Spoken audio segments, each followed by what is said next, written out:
Welcome back. Hillary Clinton's private email server, the subject of heated testimony this week on Capitol Hill.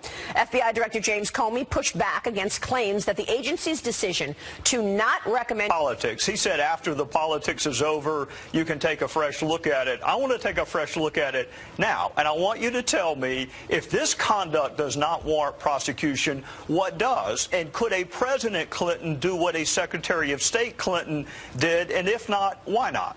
You know, we could go through a list of all of the things that really were questionable, whether it be all of the commentary that Jim Comey gave us, that she was so careless with classified information, that she was actually emailing in the same cities where hackers could have hacked into government business, the fact that the FBI released the notes on the Friday of Labor Day weekend, the fact that the interview with Hillary Clinton was not recorded, was not on the record.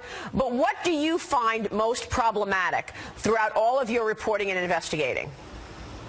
A couple of things. Number one, he added an element to the offense that doesn't exist. There's a reason Congress said gross negligence is enough.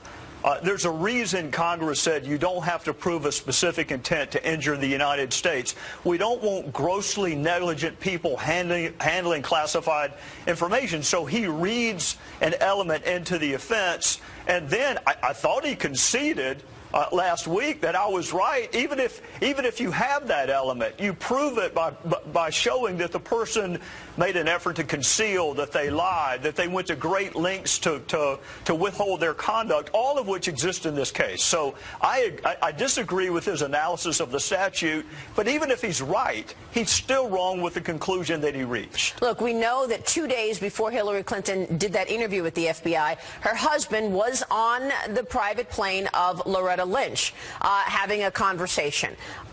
Loretta Lynch is Jim Comey's boss. Do you believe there was pressure put on Jim Comey to say, okay, report what you want to report, but do not recommend charges? You know, Maria, the fact that you have to ask that question kind of proves my point. There used to be a phrase that prosecutors went by, and it goes like this: may justice be done even if the heavens fall. Justice is the most important precept concept in our culture. It is not politics. It's not presidential elections. It is a blindfolded woman and the equal application of the law. And the fact that you had to ask me whether or not a meeting with the spouse of a target on the tarmac that was done surreptitiously could have affected the outcome is exactly what has many of us so upset. The Department of Justice should not be politicized, and I think that's where the next series of questions goes. Comey's been twice. He's answered the questions. I disagree with him, but the next questions need to be directed to Loretta Lynch and her, quote, career prosecutors about the immunity agreements and what element they thought was missing. Because, Maria, keep in mind, if Secretary Clinton wins, can she have this arrangement as the president? Can the next Secretary of State have this arrangement with classified information? And if not, why not? If it doesn't rise to the level of a criminal act, then what's to keep the next Secretary of State from doing it? Right. And we know that from emails, there was a so-called pay-to-play situation going around the Clinton Foundation. There are emails that are missing. And where is that investigation into the Clinton Foundation, Congressman?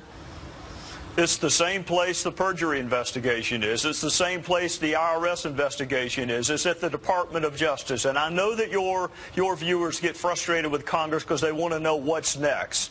No one in the legislative branch can convene a grand jury, indict anyone, prosecute anyone, sentence anyone. All of that is done by the executive branch.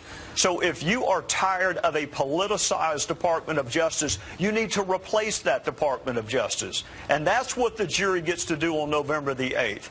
That jury gets to decide whether or not the case has been made with respect to the conduct at bar. So, Congressman, that's my final question here. Are you powerless? What is the end game?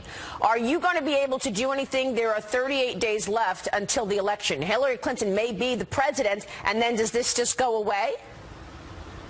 Well, Maria, I think it's bigger than just a presidential cycle. I think it's about whether or not you have confidence in our system of justice. But your specific question, what can we do? I can do the same thing I did in my previous job.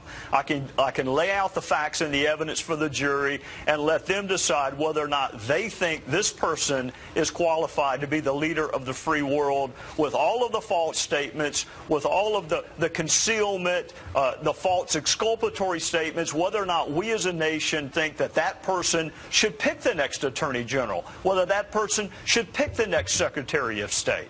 All right, we will leave it there. Congressman, we'll be watching. Thanks so much for joining us. Yes, ma'am. Thank you. We appreciate it. Trey Gowdy joining us there. Is Congress having buyer's remorse, meanwhile, over that 9/11 bill that prompted the first veto override of President Obama's tenure? We'll talk to a Republican lawmaker who sided with the president as we look ahead this morning on Sunday Morning Futures. We'll be right back.